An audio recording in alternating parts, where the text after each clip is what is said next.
ඉතින් කොහොමද මේ දවස්වල රටේ තියෙන ලොකුම ප්‍රශ්නේ බස්. කවුරුත් දන්නවනේ මේ දවස්වල බස් වලට කියන කතන්දරේ යදින කේස් එක. ලොරි චැසි ලොරි තහඩු ලොරි බොඩි ආයන් තොරම්බල් කරත්ත මොහොනේ කතා කරන්නේ කට්ටිය කවුරු. දැන් ওই ටික නතර කරලා ඉවර වෙලා දාපුවාම ඔක්කොම ප්‍රශ්න විසඳෙනවා. ඔකෙන් කී දෙනෙක්ට පාඩු වෙනවද? කීයන්නම් පෞල් ජීවත් වෙනවද ඒ කර්මාන්තේ?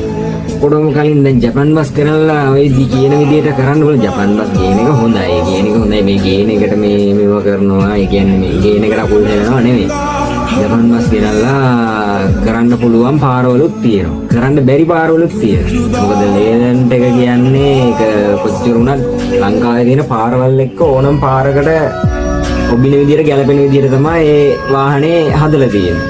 ඒ කියන්නේ කැඩි ලංකාවේ ඔය කට්ටිය කවුරුත් දන්නවනේ ලංකාවේ කොහෙ ගියත් අනිවාර්යෙන් වලවල් කැඩිච්ච පාරවල් මේ කඳු පල්ලම් එක්ක තියෙන කැඩිච්ච පාරවල් එක්ක යන්න පුළුවන් මට්ටමේ තියෙන වාහනයකට තියෙන්නේ ලේලන් ටාටා මෙමොරල් බස් තමයි. දැන් ওই ටික ගලවපුවාම මේන් කියන ඩෝන් ගාල එකපාරම හයර යන මිනිස්සු ටිකයි ඒ අය වගේ ජීවත් වෙන මිනිස්සුයි මොකද්ද වෙන්නේ? ඊය පවුල් අනාථයිද?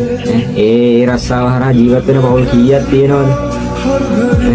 මොකද ඕනම කෙනෙක් දන්නවා බස් එකක් නිකන් නෝමල් විදියට සුදු පාට ඔරිජිනල් වෙන පේන්ට් එකේ විදියට නිකන් සීට් ටික තියෙන විදියට වාහනේ තිබුණොත් ඒකට හයරයක් ලේසියෙන් කතා කරන්නේ නැහැනේ. ඕකයි අර ස්ටිකර් කරලා තියෙන එකයි අතරින් තෝරගන්නේ අනිවාර්යෙන් අර හදලා තියෙන වාහනේ.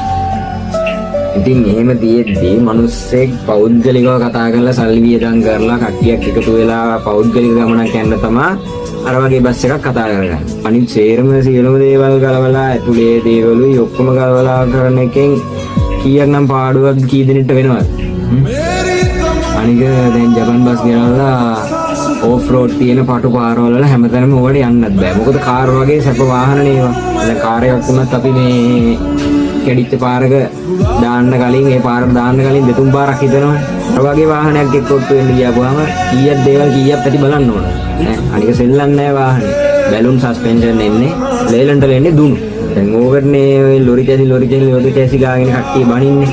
දැන් ඔය ලොරි චැසිය උන්නේත් ඔය බස් චැසිය හදපු එක ලොරි වලට ගහන්න ගත්තකින් ඊට පස්සේ කට්ටියට ඒක අමතකුණා මුලින්ම මේක බස් වලට හදපු චැසියක් කියලා. මොකද ඔය ඕක මුලින්ම ඕක බස් චැසියක්. ඒ කියන්නේ ඔය බස් චැසිය ඔහම හැදුවේ ඕෆ් රෝඩ් පාරවල වලට ඔය වගේ පටු පාරවල වලට ඔය ආසියාතික රටවල වල තියෙන පාරවල වලට ගැලපෙන විදිහට තමයි ඔය වාහනේ චැසිය හැදුවේ. ඒ දුෂ්කර පාරවල වල යන්න පුළුවන් විදිහට තමයි ඕන පාරකට සෙට් වෙන විදිහට තමයි ඔය වාහනේ හැදුවේ. දැන් එතකොට විසඳුම තියෙන්නේ ඕකට බස් ටික ගලවපුවාම වාහන ටික ගලවපුවාම ඔක්කොම විසඳුම හරි.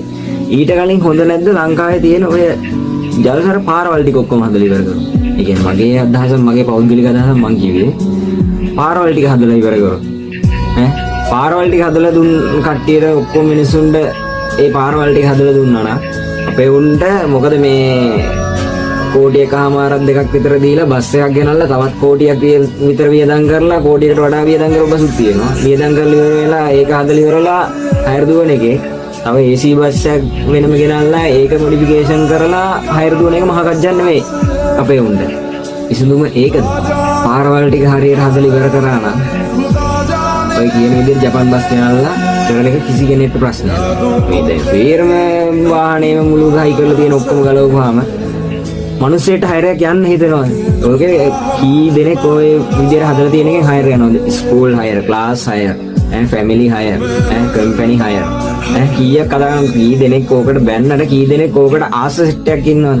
ඔයාලම පොඩ්ඩක් හිතලා බලන්න. බණින කට්ටිය බණින්න මේ වීඩියෝ එක බලලා මට කමන්නේ නැහැ. මං කිව්වේ හිතුන දේ. ඔයාලගේ අදහස තියාගෙන යන්නකො බලන්න.